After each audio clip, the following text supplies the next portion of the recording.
E a gente segue nosso giro agora pelas regiões do Brasil. São as apurações dos votos aos candidatos aos governos. Paula Nobre, agora é a vez de a gente acompanhar Nordeste, uma grande região bem disputada. São 9 estados.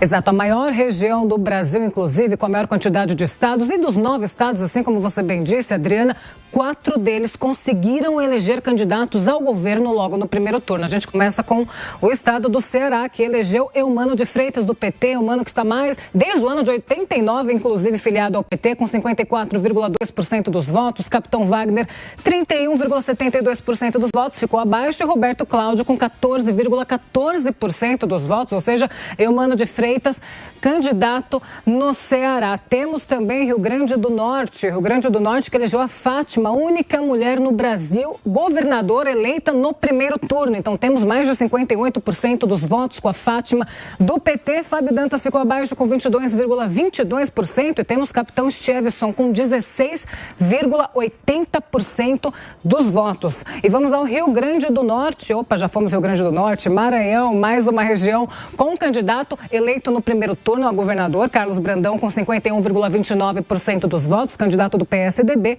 Abaixo, Laésio Bonfim com 24,87% dos votos e temos também o Everton com 20,71% dos votos. E por último, mais uma região do Nordeste do país que elegeu o candidato logo no primeiro turno a governador, Rafael Fontinelles, do Piauí, do PT com 57,17% dos votos eleito. E abaixo temos Silvio Mendes com 41,62% e Jesse Lima com menos de 1% dos votos. Agora, as regiões do país que vão avançar ao segundo turno, temos Sergipe.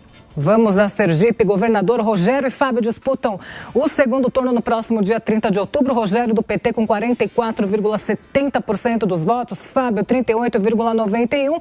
Terceiro lugar aí que não elege, não vai para o segundo turno, aliás, delegado Alessandro Vieira com 10,88%.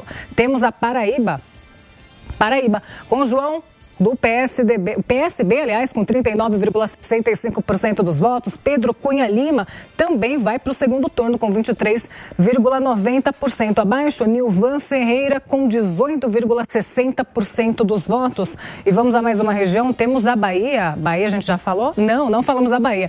Bahia com o governador Jerônimo do PT com 49,45% dos votos. ACM Neto do União com 40,80% dos votos. Ambos caminham para o segundo turno. João Roma com 9,8% dos votos. Deixa eu ver se eu não esqueci de falar nenhuma região. Maranhão a gente já falou. Pernambuco também. Pernambuco já falamos, deixa eu ver. Não, Pernambuco com 2 mulheres que se elegem ao segundo turno. Vão caminhar e avançam para o segundo turno no próximo dia 30 de outubro. Marília Reis com 23,97% dos votos e Raquel Lira, 20,58% dos votos. Disputa um pouco acirrada aqui. Temos Anderson Ferreira com 18,15% dos votos do PL. Será que a gente falou tudo aqui das regiões? Tiago, Adriana, vamos dar uma passadinha rápida aqui. Sérgio, certinho. Acho que a gente não esqueceu de nenhuma região, são muitas, mas a gente pontuou todas as regiões, inclusive até o fim dessa programação com vocês. Valeu, Paula Nobre. Um giro com os nossos comentaristas agora especificamente sobre essa disputa na região Nordeste.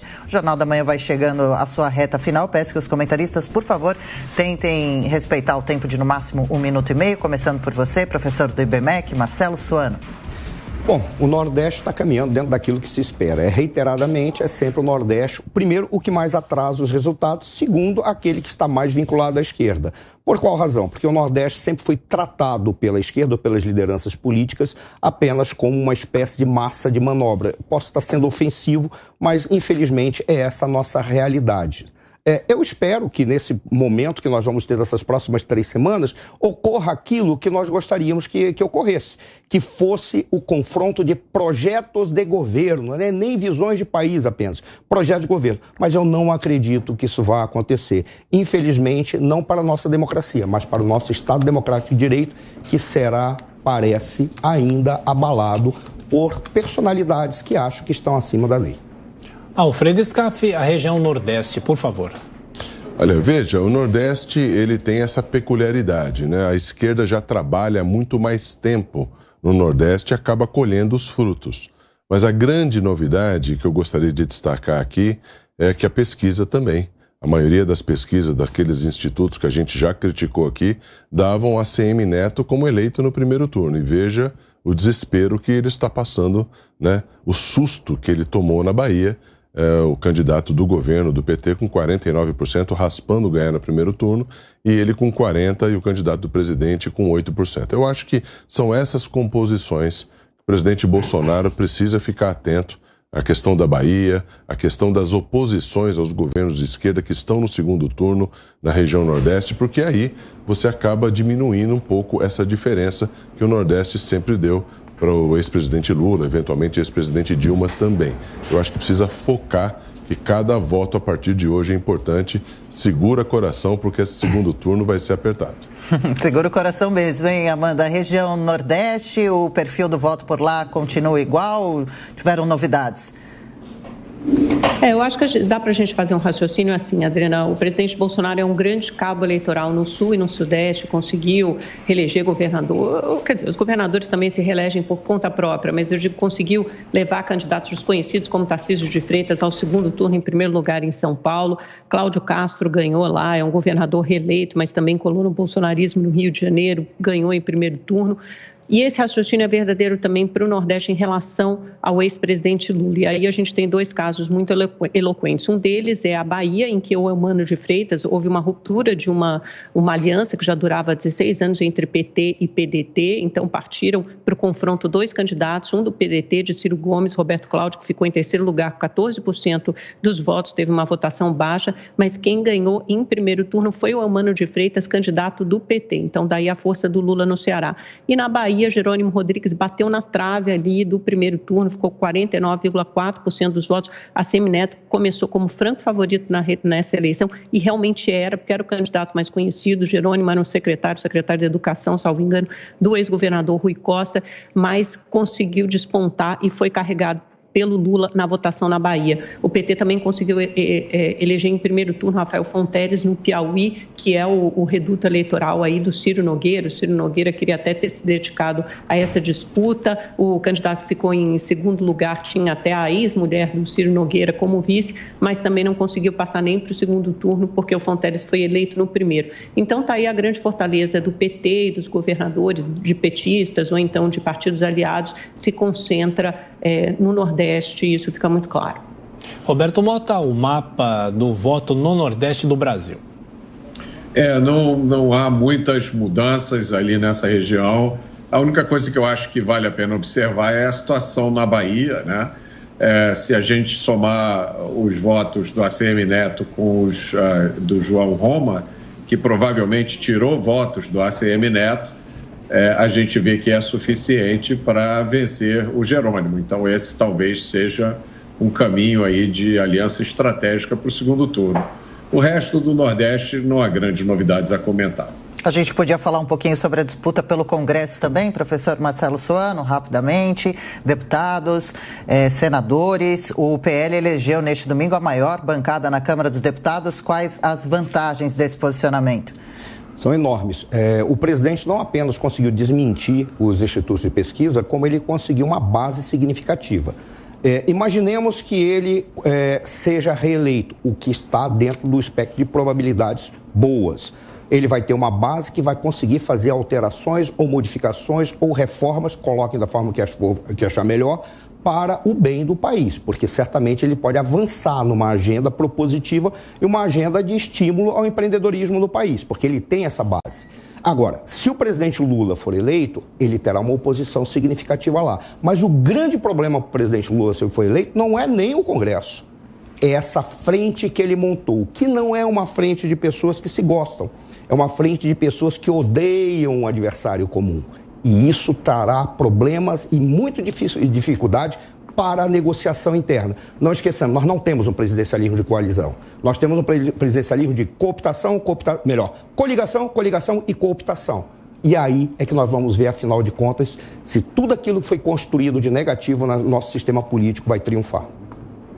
O Fredesca fazendo já uma projeção do Congresso com quem pode ser eleito no fim do mês.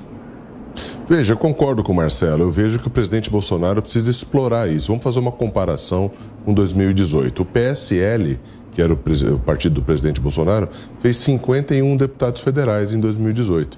Agora dobrou. Quer dizer, o partido do presidente fez 99 cadeiras de deputado federal. Se você somar isso com o Brasil inteiro, com os partidos aliados, você pode chegar a uma maioria simples, muito tranquila. E isso facilita a governabilidade. Eu acho que isso pode ser um discurso a ser adotado, não tenho dúvida disso.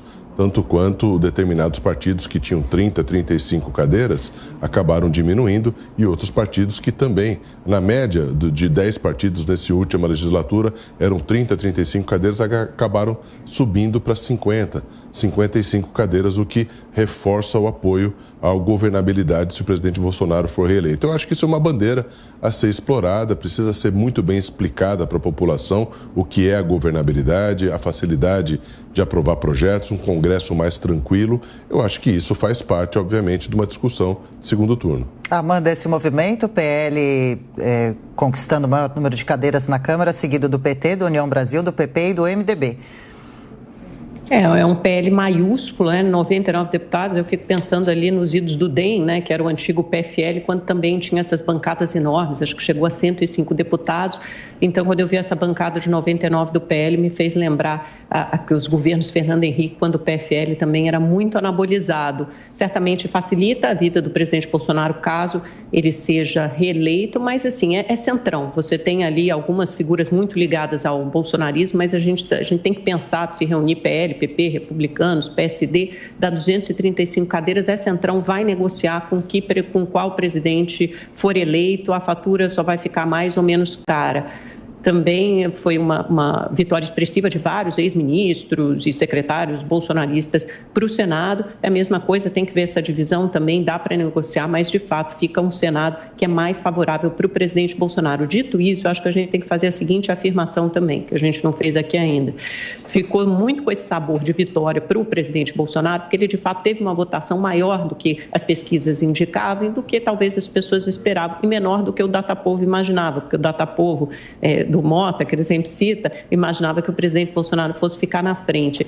E esse é o grande flanco e a grande fragilidade dele, porque ele é o primeiro presidente, desde a redemocratização, é o primeiro incumbente que não chega em primeiro lugar no segundo turno. O primeiro lugar é do ex-presidente Lula. Ele tem uma diferença de 6 milhões de votos. O presidente Bolsonaro será um segundo turno muito, muito renhido, disputado, voto a voto, porque são, até para usar uma figura de linguagem, uma expressão do próprio candidato bolsonarista em São Paulo, Tarcísio de Freitas, são dois titãs da política. E, de fato, são dois titãs da política. Houve quase que um segundo turno no primeiro turno, porque foi uma eleição que foi muito polarizada e a terceira via desidratou, e você teve um índice menor de brancos e nulos do que em eleições passadas, apesar da abstenção ainda ter sido alta, mas em média com os últimos pleitos. Então a gente tem que ficar atento a isso. Será um segundo turno assim muito disputado, não está fácil para nenhum dos dois.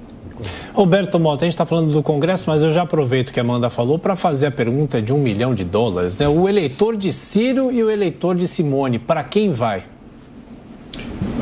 Eu acho que essa é a pergunta, não é de $1 milhão, não, é de 7 milhões de votos. A Amanda falou da discrepância entre a previsão do Datapovo e o resultado das urnas, e a Amanda está correta. Essa discrepância precisa ser explicada. Eu não vou elaborar muito sobre esse assunto, porque senão a gente cai naquela mesma vala comum de dizer que esses resultados não podem ser discutidos e que qualquer discussão é atentado à democracia. Então eu prefiro passar por um outro ponto, que é reconhecer que o presidente Bolsonaro cresceu como estadista e como líder político. Esse é o resultado das eleições. O resultado da votação é que tanto as assembleias quanto a Câmara dos Deputados e o Senado terão bancadas muito mais conservadoras agora nessa legislação na legislatura do que em 2018, e bancadas de melhor qualidade, e isso é vitória do presidente Bolsonaro. Por isso, não só as chances do candidato do PT se eleger diminuem bastante, quanto a vida dele, caso eleito, vai ficar muito mais difícil. Ele vai enfrentar um legislativo conservador, ele vai enfrentar governadores eleitos com o apoio do presidente Bolsonaro em posições muito fortes, E, acima de tudo, ele vai dormir todo dia pensando que ele tem um vice que não é da mesma raiz ideológica que ele e que até pouquíssimo tempo atrás era o seu ferrenho adversário político. Olha, não vai ser uma vida tranquila. Professor Suano, poucos minutos para o nosso encerramento. A distribuição dos votos da terceira via agora nesse segundo turno. Ciro e Simone prometem anúncio em breve. Você tem palpites? Muito provavelmente a Simone vai se ancorar no Lula. Eu não acredito que o Ciro o faça. O Ciro participou de uma maneira muito frágil no último debate e ele não poderia, neste momento, vincular seu voto ao Lula porque seria uma espécie de suicídio político. Senão, eu diria, uma fragilização total. E o que fica para nós é um susto em relação à esquerda brasileira. Se nós observássemos o discurso do Ciro, concordando ou não com ele, era um discurso retilíneo, lógico e que tinha uma proposta de governo. Parece que a esquerda, e já migrou dele para o Lula no primeiro momento, não estava muito preocupada com isso. Estava preocupado mais em garantir essa polarização e o ódio entre personalidades e lideranças, esquecendo do país. Alfredo Scaff já projetando a campanha para esse segundo turno e a tentativa, claro, das duas candidaturas de buscarem os votos não só de Simone Tebet e de Ciro Gomes, mas dos indecisos também, quem votou branco, nulo e quem nem compareceu. Essa é a grande incógnita, né? Na verdade, o presidente Bolsonaro precisa buscar muito mais votos do que o ex-presidente Lula, que eu acho que já consolidou a sua base de votação, mas obviamente pode ter mais votos do que teve. É uma nova eleição, são 4 semanas até o dia 30 de outubro, né? E eu também vejo que a questão das disputas estaduais pode fazer aumentar o eleitorado do presidente Bolsonaro. Por exemplo, Romeu Zema em Minas Gerais. Na própria Bahia, nós vamos ter uma polarização de 6-6. No Espírito Santo, onde a gente não tinha segundo turno, teremos segundo turno. O próprio sul do Brasil, né? Que nós teremos segundo turno no Rio Grande do Sul e Santa Catarina. Então, eu acho que tudo isso acaba interferindo de uma forma ou outra nessa dança do percentual que pode beneficiar a busca dos 50% mais um pelo presidente Bolsonaro. Tem que trabalhar muito, porque o Nordeste consolida uma larga vantagem ao ex-presidente Lula e quando o presidente Bolsonaro tem a vantagem nas outras 3 regiões, essa vantagem não é tão grande, é uma vantagem de 10%, 12%, 15% no máximo. Então acaba funilando no maior colégio eleitoral, né? Essa vantagem teria que ser um pouco maior para que distanciasse. Eu vejo uma disputa muito, muito rígida, vai ser duro essa disputa. E, como eu disse no comentário anterior, eu acho que, vou arriscar aqui um palpite, eu acho que a eleição presidencial vai ser decidida aí entre 2 a 3% de diferença. Concorda? Amanda, e como devem ser as campanhas agora até 30 de outubro? Novas alianças devem ser feitas, talvez algumas até surpreendentes? Concordo, acho que vai ser uma eleição muito apertada, como foi a de 2014, na verdade, entre Aécio e Dilma, foi uma diferença de 3,5 milhões de votos, então vai ser uma eleição apertada. Eu imagino que o presidente Lula agora vai ter que sinalizar muito mais para o centro, ele vai ter que caminhar para o centro, por quê? Porque ele já tem um voto da baixa renda, ele precisa sinalizar para a classe média baixa e até para um eleitor de maior renda e no Sudeste, em São Paulo, Minas Gerais e no Rio, para ele não perder o que ele já conquistou no Sudeste e conseguir avançar, principalmente em São Paulo, com uma disputa muito acirrada com Bolsonaro e Tarcísio vindo numa onda forte, ele vai precisar entregar mais alguns anéis. Isso significa basicamente o seguinte, fortalecer o seu principal aliado, que é o vice Geraldo Alckmin, então sinalizar para esse conservadorismo, e o Brasil é sim um país conservador, prova disso é a cara do Congresso, é o que o Mota falou, é um Congresso conservador. Se o Bolsonaro não saiu vitorioso no sentido de ficar em primeiro lugar no primeiro turno, o bolsonarismo certamente foi o grande vencedor dessas eleições e isso está expresso e muito patente tanto na Câmara quanto no Senado. Então, para se contrapor essa força, o ex-presidente Lula vai ter que se comunicar com esse eleitorado de classe média e ele vai ter que fazer sinalizações ao centro, vai ter que sinalizar com um perfil tipo Henrique Meirelles na Fazenda e vai ter que começar a falar da pauta de costumes, que essa eleição deixou evidente, é uma pauta muito cara ao brasileiro.